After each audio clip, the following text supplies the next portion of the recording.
Assalamu alaikum and good day everyone. I am Malik Saif AMINODEN, and in this video I am going to discuss articles 1525 to 1534 of the Civil Code. Written in each slides are the exact wordings of the provisions, so for those who haven't read the articles yet, feel free to pause the video and read the article first before listening to the discussion. Article 1525. Article 1525 defined what an unpaid seller is. So for the majority of the topics that will be discussed in this video is all about unpaid seller from 1525 to 1534. The first condition to be called as an unpaid seller is that when the entire amount due has not been paid or tendered to the seller.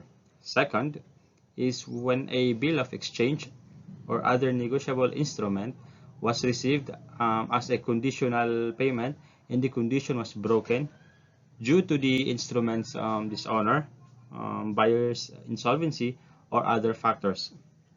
Take note that the word seller is used in paragraphs 1525 and 1535 to refer to a seller's agent who has paid or is personally responsible for the price of any other person who is in the position of a seller.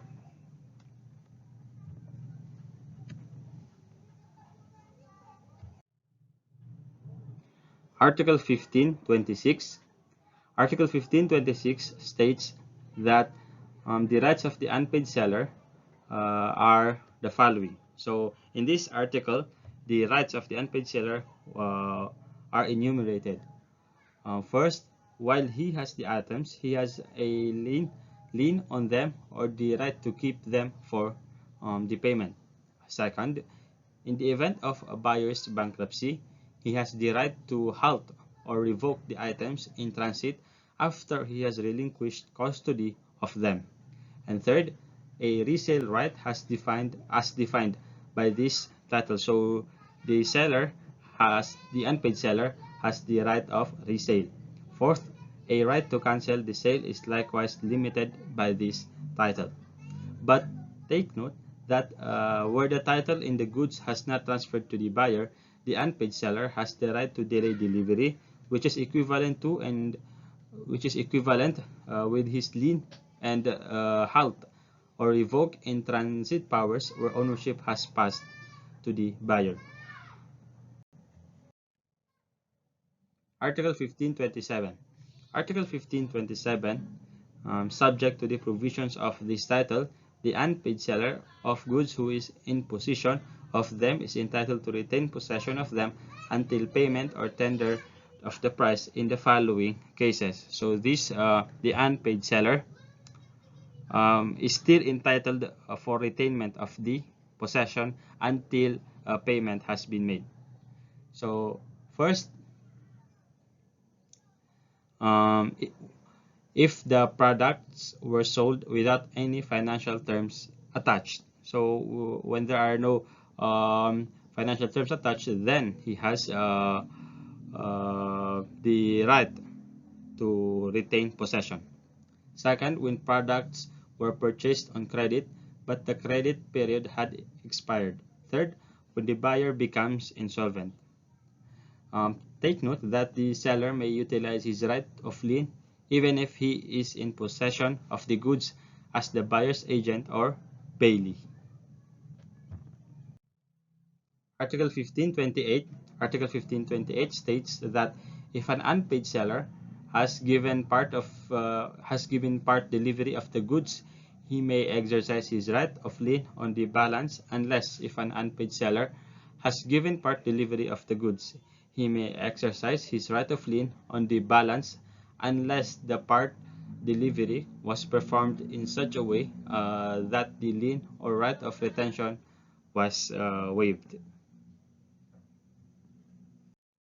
Article 1529. Article 1529 tells us when the unpaid seller of goods loses his lien. So it is enumerated in this article. First instance, when he gives the products to a carrier or other bailee for the purpose of transmission to first buyer, he does so without reversing title or the right to custody of the items. And second, when the buyer or his representative gains legal ownership of the items. And third, by waiver. So first, what is his lien? What do we mean by loses his lien? So lien means that he has the right to revoke the transfer of the goods. So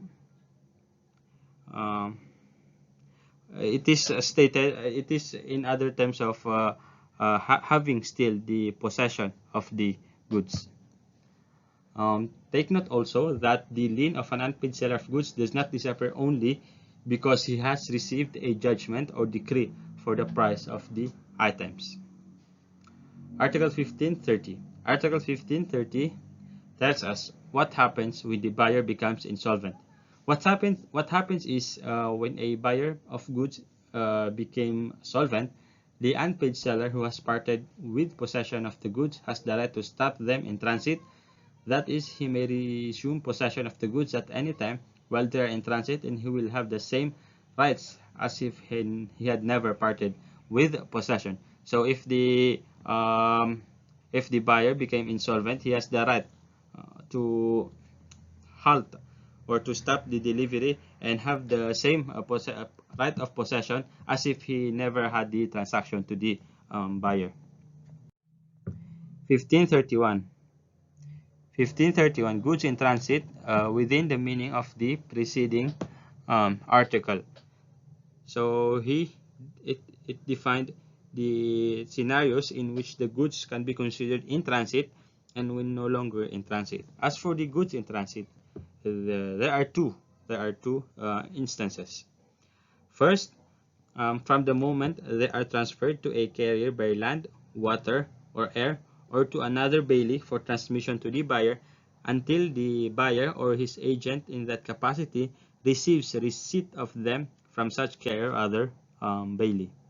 Second, if the buyer rejects the goods and the carrier or other bailee retains custody of them, notwithstanding the seller's refusal to return them. So the second case talks about when the buyer rejects the goods. As for the goods that are no longer considered in transit, there are three instances. First, if the buyer or his agent in that behalf obtains delivery of the goods before their arrival at the appointed destination. And second, if after the arrival of the goods at the appointed destination, the carrier or other bailee acknowledges to the buyer or his agent that he holds the goods on his behalf and continues in possession of them as bailee for the buyer or his agent, and it is immaterial that further destination for the goods may have been indicated by the buyer.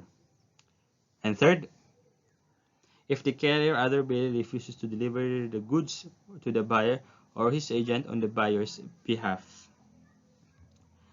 Take note that if the products are delivered to a ship, freight train, truck, or airplane chartered by the customer, there is a matter of whether they are in the custody of the carrier as such or as agent of the buyer, depending on the circumstances of the case. Article 1532. Article 1532 states that the unpaid seller might use his right to halt in transit by taking physical control of the goods or notifying the carrier or other bailee in whose custody the items are. The person in actual possession of the items or his principal may get such notification. In the latter scenario, the notice must be issued at such a time and under such a condition that the principal can prevent delivery to the buyer by exercising reasonable diligence. So Article 1532 talks about the usage of the unpaid seller of his right to halt the goods in transit by notifying the carrier. It also states that when the seller gives the carrier or other bailee in possession of the goods notice of a stoppage in transit, he must redeliver the items to the seller or pursuant to the seller's instruction. The vendor is responsible for such delivery cost. If the carrier other Bailey has issued a negotiable document of the title representing the goods, he is not required to deliver or justified in delivering the commodities to the seller until the paper is first submitted for cancellation.